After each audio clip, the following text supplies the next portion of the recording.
Good morning, everyone. It's Randy MacLean at WayPoint, and I want to welcome you to the latest of our Executive Brief webinars. This particular session, we're going to be looking at the efficiencies of the organization and at some metrics that we can use to monitor and improve our operating efficiencies, which directly relates to the profitability of the business.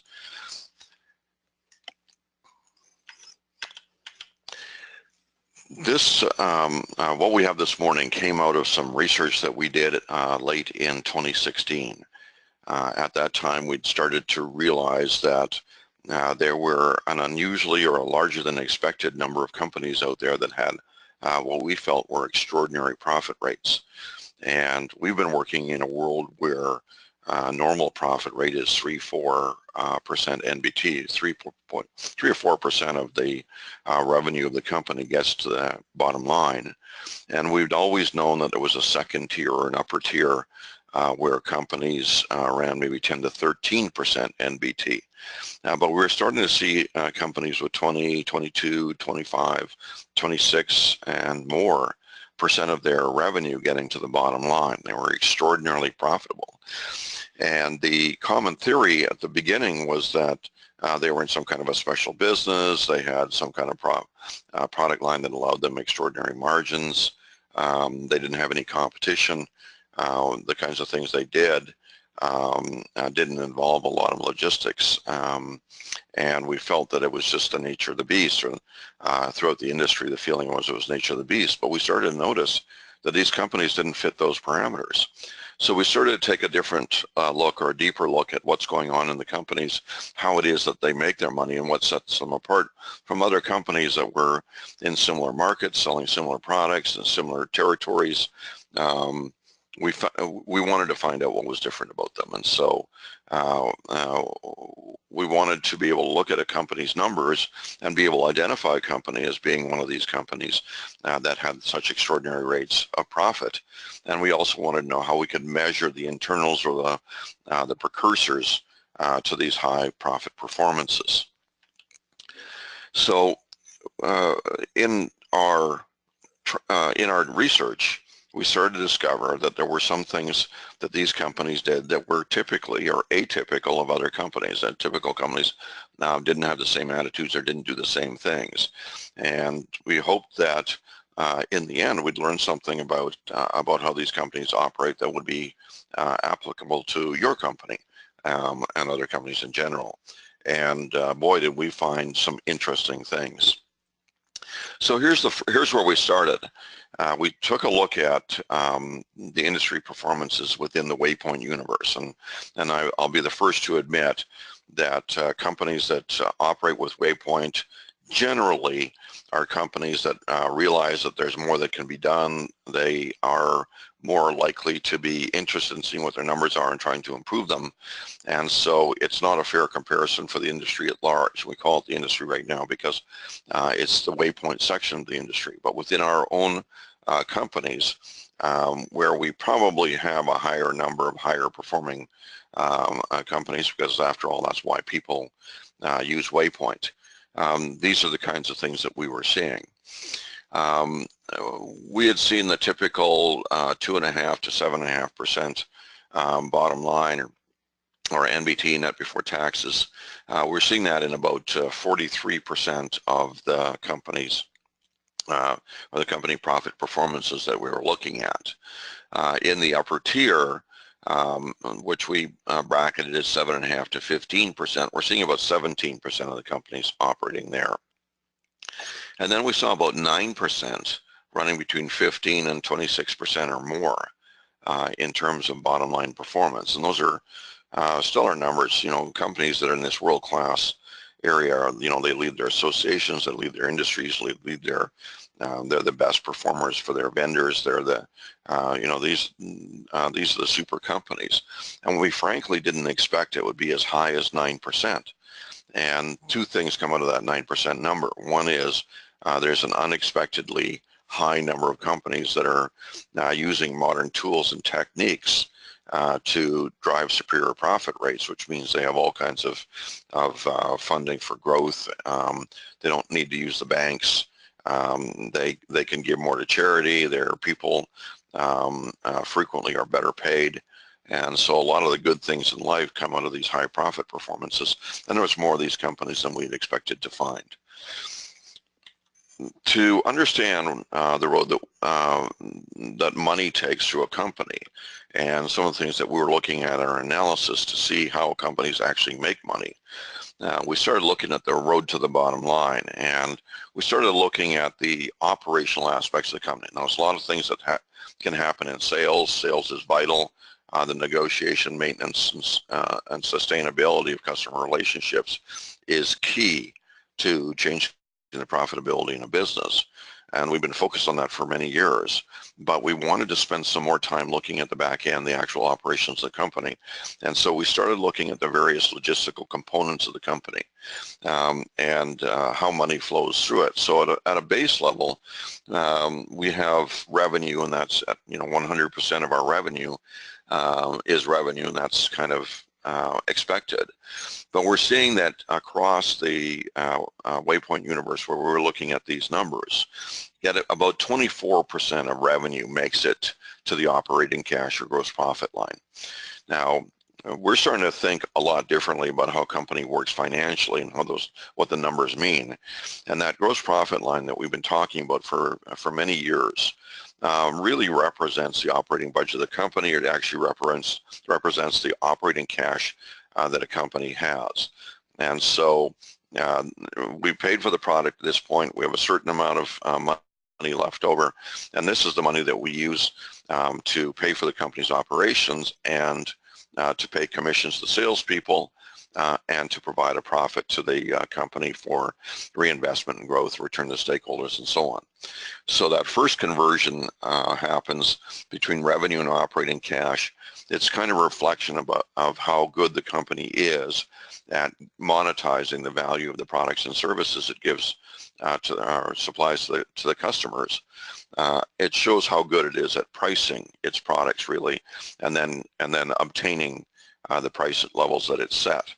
And so that 24% is actually the gross margin for the company, in the same way as is for any sale. What's left after the company's operations is NBC, or net before compensation, and before there's money left for the bottom line. And so when we look at the total operations of the company, it reduces the amount of revenue that we have left to about 13% typically. And so that's a useful benchmark for you to use in WayPoint and see how you're doing for NBC. If you're above 13%, then you're in the upper half of the market, or in the WayPoint universe, and you're doing a better job at obtaining operating cash and preserving it all the way to the NBC line, where the only thing that's left is to pay the sales force and provide a profit for the company. And then the final conversion is the sales compensation for the sales force, leaving about 5.4%. And that's typical in the WayPoint universe. Again, across all of the WayPoint clients, and some that are just starting, some that have been around for years, some that have really gone to town and doubled, tripled, quadrupled their bottom line or their profit rates. Others that really just haven't taken any of the actions necessary to do that. Within the average of that universe, it's about 5.4%, and in the market at large, we're pretty sure that it's about 3 to 4%. And so WayPoint companies typically perform a little bit better than the average bear, and that's because they have the numbers, and for the most part, they're doing something with them. But 5.4%, again, if you're in the WayPoint client base, is a good marker. If you're above that, you should congratulate yourselves and redouble your efforts. If you're below that, that means you haven't really taken the actions that other companies have that would get you there. So now that brings me to the question, the question that we had, and that was, what is it about these companies that make them so so profitable. And we found there was only a couple of, only a very small or a handful of real factors that were involved in this, and we look at them in the general case. The first thing and the most important thing is that they basically had achieved mastery over their core competence of any distribution company, and that's moving product. So they were very, very good at being distributors. And so when we say they're very good, what does that mean? Well, first thing is they had a very high efficiency. And efficiency is interesting. Efficiency mathematically or semantically is basically what you get out for what you put in. And so the more you get out for what you put in, the more efficient it is. A car that gets more miles for a gallon of gas is obviously a more efficient car. And in this case, in the case of a distribution company, the more operating cash that you generate and handle per dollar that you spend on your operations, then the more efficient the company is. And the efficiency metrics of these companies were very high. Now, how did they get there? The first thing is the companies that were really up in the world class and had extraordinary profit rates had eliminated or reduced wherever they could any kind of duplication. In the cases of the companies that were at the very top of the league, you'd have companies that had a single distribution center and yet had very large regional or in some cases national reach. And so they didn't have 2 or 3 or 4 or 5 branch managers, they effectively only had one. They only had one warehouse managers instead of several of them. Only one accounting person, where other companies would need, administrators and whatnot in multiple branches. And the number of branches that you have will depend on your go-to-market model. If you're a hybrid distributor and retailer, you have to have branches, and they've got to be conveniently located where your customers are. But in other cases, we found that companies were a lot more effective and efficient, a lot more profitable, where they would have sales offices in various locations, and they weren't duplicating the mothership everywhere by carrying, many multiple inventories, because then you start to get inefficient use of the inventory. Somebody wants it in town A, but you don't have any, but it's in town B. You've already paid to get it to town B, and then you pay again to get it from B to A, and then pay again perhaps to get it to the customer. And so across the course of the last decade, we've had clients that have started to do very, very close analysis of these things, and we've had companies that have made millions of dollars when they realized that the cost of having inventory and all the personnel and spaces to manage inventory was substantially lower than the cost of transporting the inventory, even on a delivery by delivery basis to the customers from the next town over. And so they've reduced duplication and produced in some cases 2.5, 3% improvements in the ultimate bottom line. And what I mean by that is then it's not that they have a 4% and then they get 3% increase on that. They have a 4% and they add 3% to that, practically doubling the bottom line. And that's leads us to something else that we'll talk about in a moment, so I'll come back to it. The other thing that these companies have done is they have invested in automation. They have reduced the amount of personnel and walk time going in, and there are some surprisingly small companies that look like Amazon. They have conveyor lines, they have automated picking, they have in some cases robotics, and they are investing substantially in reducing the day-to-day and ongoing long-term costs of moving product around within their own facilities. And so this is one of the more surprising things that we had thought. I, like probably many other places, thought that you'd have to be, a multi-billion-dollar company to be doing this kind of thing. And yet we're finding companies at 25, 40, 60, $80 million that are making these investments and are changing the nature of their internal cost structures in doing so.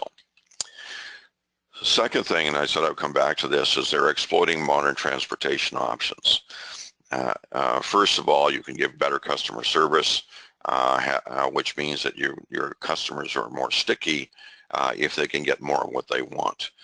And if you look at the Amazon model, where if I order something early in the morning, I can get it that day. If I want to pay a $30 shipment charge or whatever it is that they want for same-day shipping, or on the other hand, if I don't really need it anytime soon, I can get it for free the next time they have a truck in the neighborhood.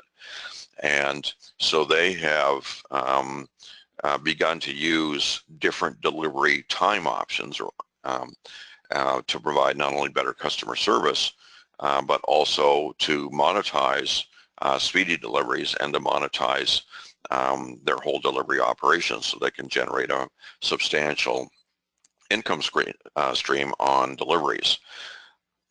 What has happened in distribution is that, not that we've been slow to do this, we've just been slow to recognize it for what it is. And almost every company, quote, makes exceptions and will throw something on a truck and drive it over to somebody if they really, really need it, and it's an important customer, we hope. And we frequently forget to monetize that, which is a big loss of a proper profit opportunity. But we effectively have different delivery time options in place, but it's not organized enough to be monetized in the same way that Amazon does it, and in the same way that these leading companies do it.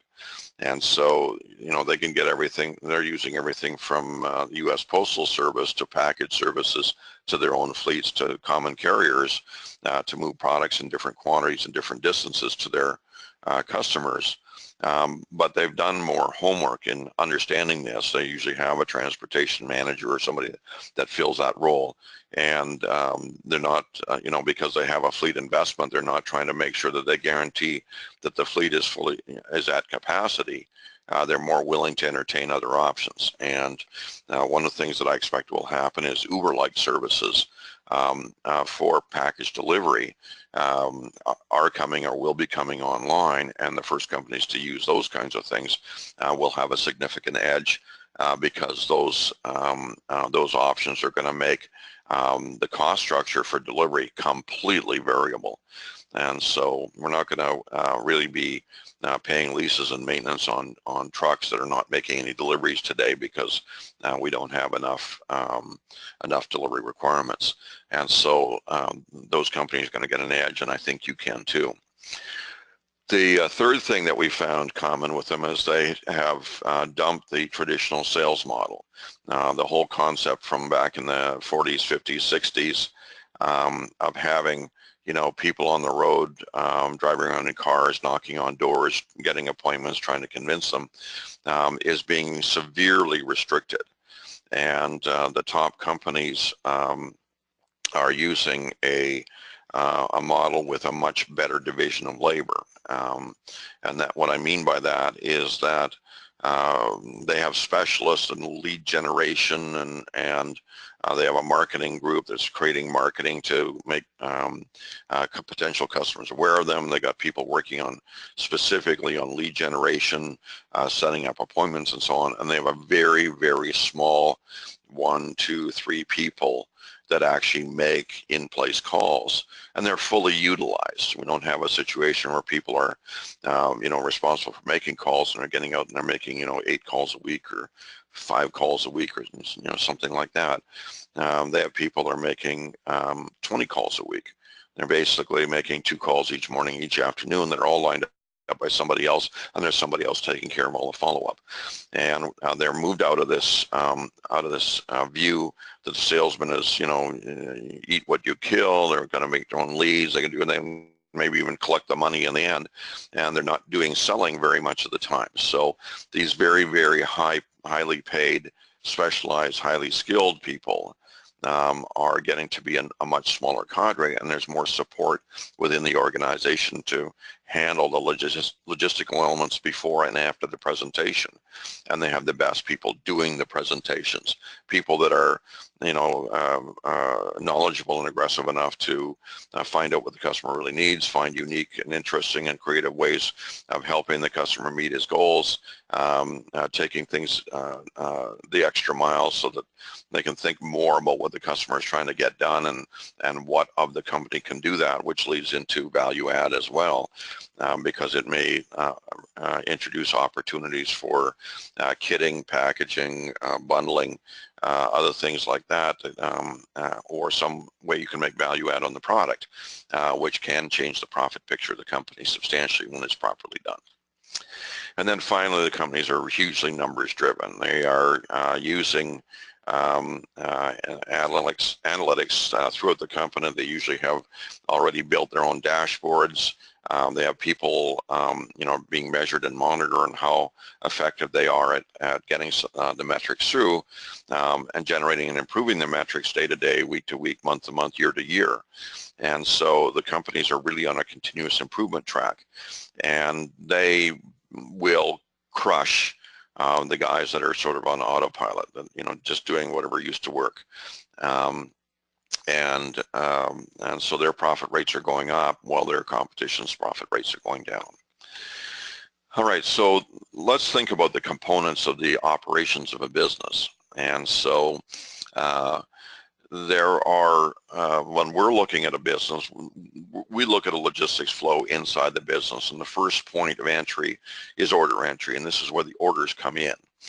And of course, we've had manual entry forever, from, you know, answering phones, getting faxes, taking emails, and having somebody enter them into the system. Many companies have had customers that have asked them to put, you know, EDI in place. And one of the first questions I'm asking when I'm playing the role of my advisory role with the executives of companies is, you know, are you not only do you have EDI in place, but are you promoting it? Are you encouraging your customers to start using your EDI facility? And unfortunately, from time to time, I run into companies where they say, well, EDI costs us extra, and so we don't really want to encourage its use.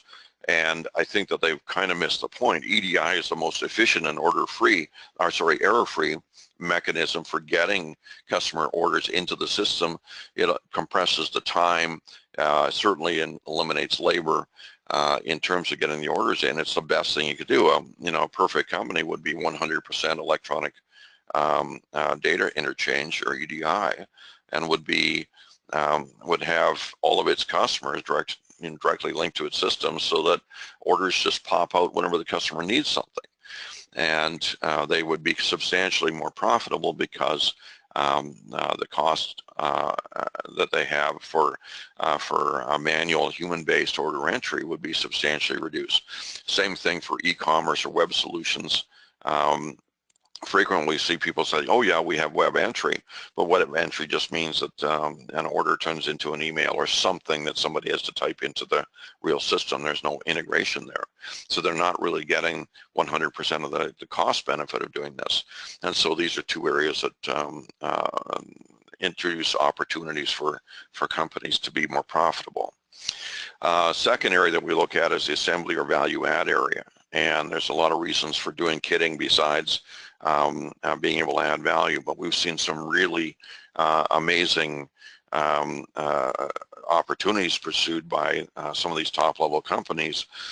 We saw one company that that sells tubing and fittings and that kind of thing, and has for many years. Well, they invested in a big CNC machine that actually bends tubing and puts the fittings on and automates the whole process. And so instead of selling tubings and fittings, they sell brake lines for particular models of particular vehicles, and they sell them directly to the manufacturer, saving the manufacturer. I'm doing this, adding a lot of precision and quality to what the manufacturer is using in its components, eliminating waste on the manufacturer's side, and they are making themselves unique. There's no other place that this manufacturer can go and buy its own brake lines or its own fuel lines or its own whatever lines, except for this one company that's had the vision to make this kind of investment. And so that's a good example of value add.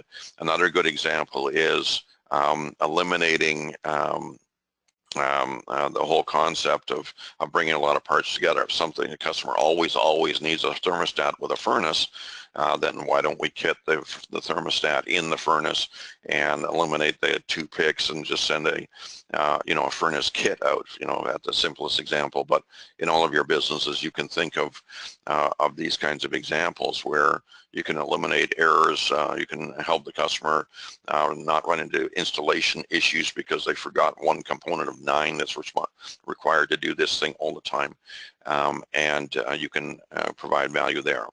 And then the last thing that comes to mind when we're talking about that is that the companies have eliminated the concept of breaking packages or breaking cartons or cases. We run into many instances where, the customer wants to buy 1 bottle and they come in cases 6. Well, case of 6 is only $6, and so it's not a big deal for the customer to buy them in 6. But but they only want 1, so they break it up. And there's not a chance on earth that anybody can take a product with it that costs $1 and manage it, handle it, send it to customer almost no matter what the price you're charging is and make a profit. It's just not possible. And the customer doesn't really have any options, because if they go to Costco, they got to buy a 3-pack or a 6-pack anyway, because Costco's smart enough not to do this. And that's one of the things that companies should be thinking about. So that takes us to the warehouse operations. And of course, there's internal operations than 3PL. And we're starting to see companies using more 3PL to extend their reach, as well as the delivery option I mentioned before. So in delivery, there's quite a number of different delivery options. And if you're only offering one of them, if you're stuck on using your own fleet and your own fleet only, you're probably missing opportunities to reduce costs and make your delivery operation more efficient and give the customer more of the kinds of choices he wants, so you can give better customer service. And finally, overhead is the final component. And the reason I'm enumerating the components is now we want to talk about how to do the analysis of these and how to come up with these with the different analytics. And this year we've added a number of new efficiency and analytics reports to WayPoint so that you can have the numbers that you need to measure more of your operations right in line. So it was very important to us to make sure that our clients had a way of benefiting from the homework we've done. So when we look at at how money is flowing, what's really happening is we generate a certain amount of op cash or operating cash or gross profit, and then bits of that are peeled off and by our costs for order entry, for warehouse, and for delivery, and hopefully we do have some profit left over getting to the bottom line. Now, what you've heard me say many times before, if you've been in the WayPoint universe for a while, is that all too often there is no profit left to get to the bottom line. Everything that we had in terms of operating cash is being consumed in our operational costs. And so different sales will have different amounts getting to the bottom line. And in a typical company, most sales will have nothing getting to the bottom line. And in fact, they'll be stealing profit off of the bottom line in order for the operations to work. And so it's very important to balance out those customer relationships and to make sure that there's enough operating cash to cover the sale or the operations cost or the operational cost of delivering the sale in each sale. But the main point here is that this is where we start looking at the different operating components of the company. We have an order entry department, we have a warehouse and team in there. We have a delivery group, and each one of these has to fund itself from our operating cash. So one of the first, we have a number of reports that show us the use of the operating cash and look at them in different ways. We can look at operating cash as a percentage of the whole. And so when we have this, it shows how the operating cash is being consumed, where exactly it's going, and it also allows us to compare operating units, different branches or different territories, different product categories or product lines, and see how each one of them is using our operating cash, and spot particular areas where we're over consuming the operating cash, which leads to profit challenges or to losses. We can also compare timeframes, and this is very important because then we can do second order management. We can see how things are changing over time, and we can ensure that the work we're doing is actually creating a company that's operating and running more efficiently. So to show you where it is in WayPoint, on the General tab, we have the operating cash report. Sorry, percentage of op cash is highlighted in yellow. It's on the General tab, and it'll produce a report like the comparative P&L, where you use the radio button. You can split it by the branch or the time frame or whatever the case may be. So when we run this report and we split it by the branch, what we can see here is that we have a number of oops. Sorry, I just hit my wheel. So here's what we have on the report. We can see that just looking at the headquarters branch, we got 100% of our operating cash. Well, 13.2% of it is spent on selling expenses. In the WayPoint universe, that's not salespeople. That's marketing and advertising and trade shows and other kinds of stuff that we consider to be selling expenses. It could also be car allowances and that kind of thing. So we got 13% of that cash being consumed there. 3.2% of it is being used in the order entry group. We have 31% of it in warehouse, 10% of it in delivery, and 21% of it in overhead. So 78.8% of the operating cash is being consumed in operations, leaving us about 21% of NBC. So about 21% of that's getting to the NBC line, and then we're spending about almost 25% of it in sales compensation. So we're actually have a cost to serve 103% or 3% more than the operating cash we have. And so our headquarters sales on balance are producing a loss, and we can see where that is. Now, by doing comparison with other groups, we can start saying, well, we have a higher order entry cost here than we do in Fairview. What is it that they're doing in Fairview that is making it, they're getting more work done or consuming less the operating cash on that? And we can start making comparisons across the branches to identify where the trouble spots are, and we can go and work where we're most likely to get a result. We can also look at, Fairview is able to do its business on 9.2% delivery, and it's 13% out here in Centerville and Riverside. So why is that? And what are the things that we can do to start to balance this out? Because obviously it's possible to do it for less, because we're already doing it for less in Fairview. So this report can be very useful in evaluating where these various expenses are high, and where we're looking for high numbers here. And so we can see the numbers as we slice this in different ways. Now we can also do it slicing it based on time. So we can see that our delivery expense across the company started in the first quarter at 10.8%, but it's been increasing, and it's almost a full point higher by the end of the year. From the first quarter to the fourth quarter, this is increasing. And so we can start to look at how these things are changing. Also, if we're taking action to have an effect, we can see the results here as we start to bring these costs down in various areas. So using the time control and running the same report again across time can be very, very helpful in us tracking and maintaining our own results. Now, there's another way we can look at operating cash. Instead of looking at it as a percentage, we can look at it in terms of dollars.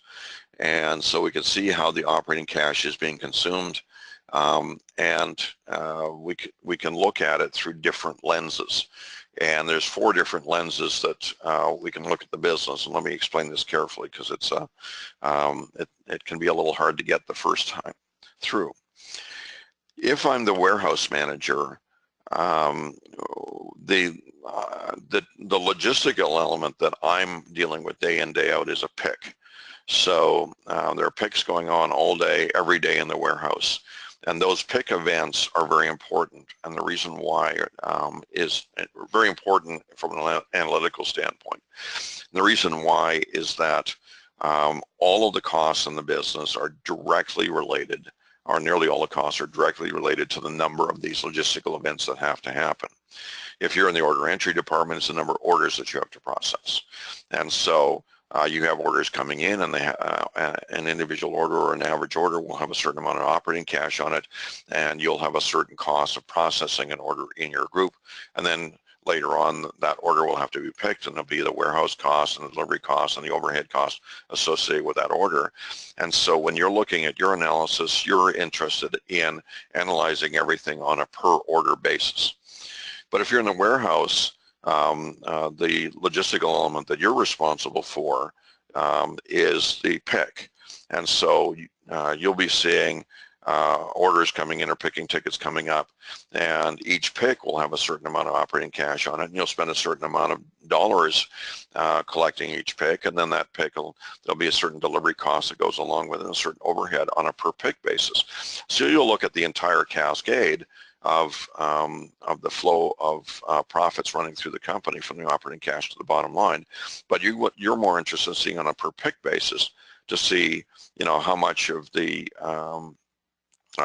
typically of a pick is required to get it delivered in the delivery group, how much overhead it will have, how much order entry expense that it may have, and then of course you have your part of it, how much cost do you consume in your group, and how can you contribute to the success of the cascade.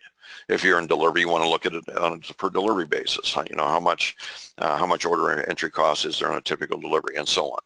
And so these logistical counts are what drive the cost of a business. If you have more deliveries, you have to have more trucks, more drivers, more UPS events, more FedEx bills that have to be paid. If you have more picks that are coming through for the same amount of product, then just take every product and split it in half, and you have half the size of a pick. You need more people to handle them because there's more of them there. And it's these logistical counts, the orders, picks, deliveries, and invoices that drive all of the costs in the business. And so reducing those, and that means getting more operating cash on each one of these orders is vital to the company becoming more efficient and therefore more profitable. So on the general tab, we'll just look at the warehouse lens here. We pick warehouse on a per pick basis. It shows that in the first quarter, we had about $92 of operating cash on a pick. About $13 of it was consumed in selling expenses, $3 in order entry. In the warehouse, we were spending about $14 per pick for our operations. And then it went up to 15 and then eventually to 17 by year's end. And so that's not good. We may be paying raises, but we might not be getting any more business in. So the people are more expensive, or it could be the orders were getting smaller, and so we had more picks going on for the same amount of money. So so there's a number of elements here, but the main thing is we have an opportunity to look at the cascade through the per pick lens for the warehouse, and we can see that now the warehouse is about $14 of the cost of the total $60 of operating costs here. What can I do as a warehouse manager to reduce this? How do I get it so that we can move more product with fewer people, or move much more product with only slightly fewer people? How do I change the ratio? What we're doing in the business, but we have a measurement here so we can begin that process. And then that brings us to probably the most important and the most useful and valuable efficiency metric we have. That's the operating cash ratio. This is absolutely the best efficiency measure because it goes directly to what I said before. What do you get out for what do you put in, or what you put in? And so it basically shows you what you can handle in the company or in various components of the company for what you're spending in those components. How much operating cash is there for every dollar that we're spending in the warehouse, or for every delivery that we're making, or for every dollar that we're spending in deliveries, and so on. And so this is a great measure because it'll show us where we have improvements in operating expense, improvement in payroll expense or headcount, improvements in productivity and what we're doing, improvements in the sales size, or improvements in margins, all of the things that we necessarily have to be doing because it's the actual core of the hard work that we do in the distribution business. Every time we do something right anywhere throughout that cascade or the logistics flow of getting an order for a customer and turning it into product delivered and monetizing it, it'll be reflected in this measure. So this is the measure that that certainly managers and VPs should be looking at, and that the CFO and the CEO would be looking at in understanding their business and making sure that people have their focus on the right areas. And so that is the this report highlighted in yellow down here, the op cash ratio.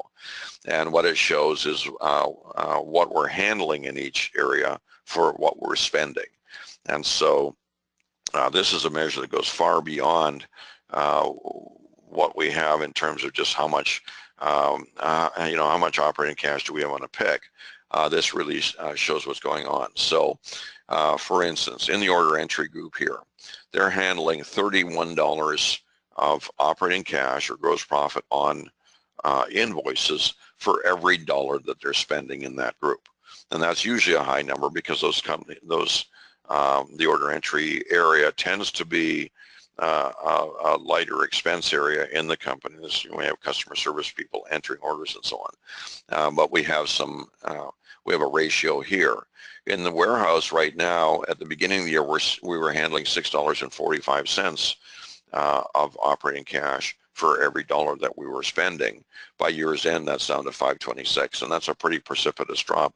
And it's one of the reasons why the company's profits are eroding, is that the warehouse isn't running as efficiently.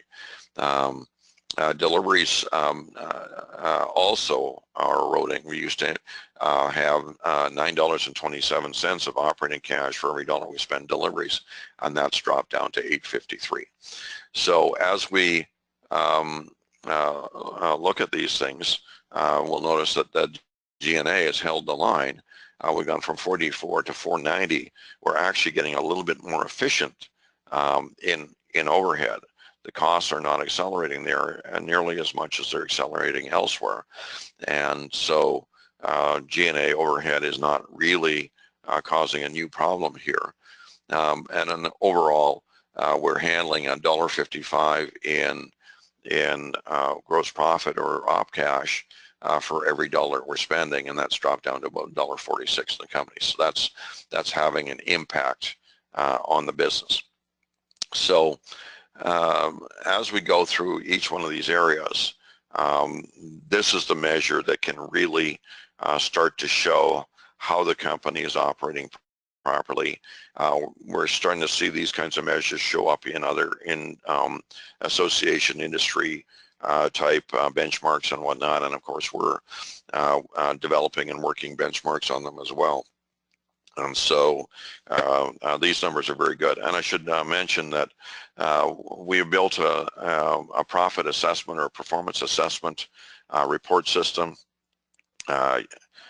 Anybody can go to our website, and there's a special URL. We'll make sure it's included in the follow-up for this session so everybody has a chance to do it.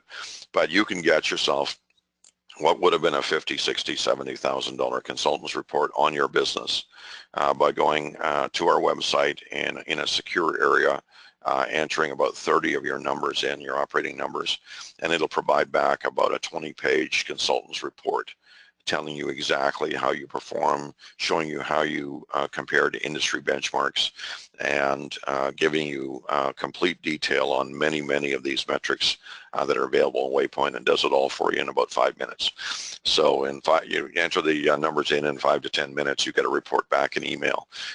It's a confidential report, and it's very robust, and it's the kind of thing that our clients, in my past life, would have paid, $50,000, $60,000, $70,000 for this kind of a report. It would have taken 3 to 6 months to get the report from the consultancy. At any rate, so here's some useful metrics for your notes. We'll send out this information in our follow-up, so you don't necessarily have to scramble to write them down. But the first one is operating cash per order. Industry average is about $191. Operating expense per order is about $138. When we look at it through the pick lens, operating cash per pick, industry average is about $30. Operating expense is about $21. Companies spend about $21 per pick. Now, the super efficient companies, they're spending $3 per pick, and that means they can handle orders a lot smaller than other people do and can do it profitably. And that's due to the kinds of moves they've made to increase their efficiency.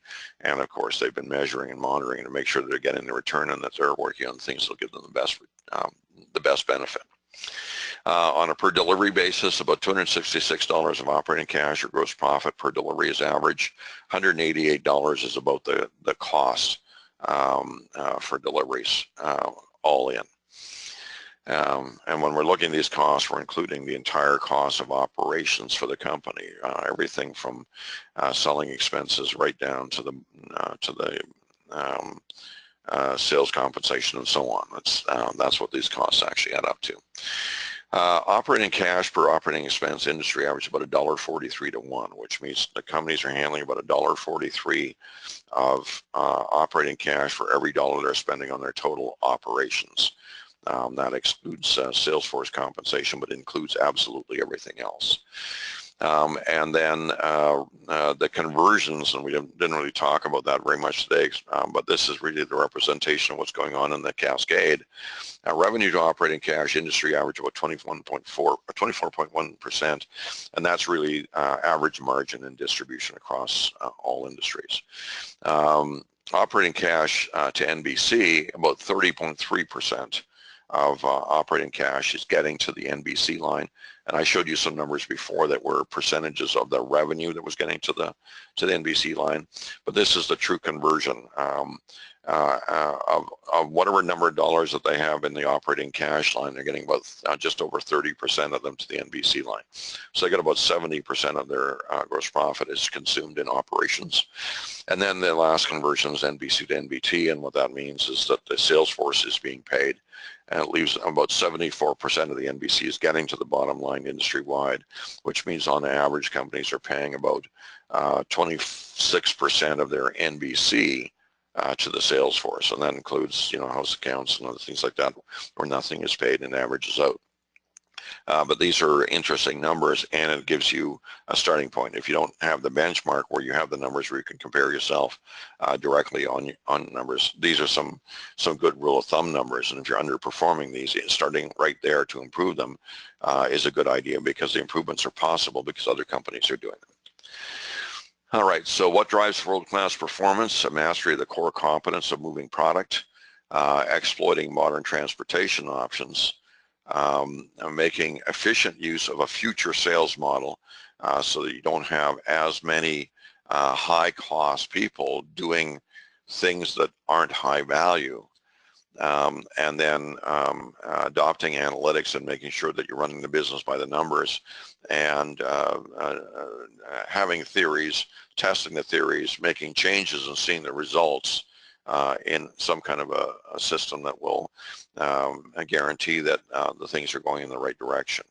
So once again, this is Randy MacLean, the president of WayPoint. I want to thank you for taking time to see this video. Please, by all means, contact us. Go to our website, send me an email or give me a call, and get your own free assessment, your own free consultant's report by going to the address at the bottom of the screen here, assess.waypointanalytics.com. Don't forget the HTTPS, because it is a secure area and you can't get into it without that. At any rate, I hope this has been beneficial. Hope you can put it to work in your business, and I hope to hear from you. We'd be delighted to be part of your team.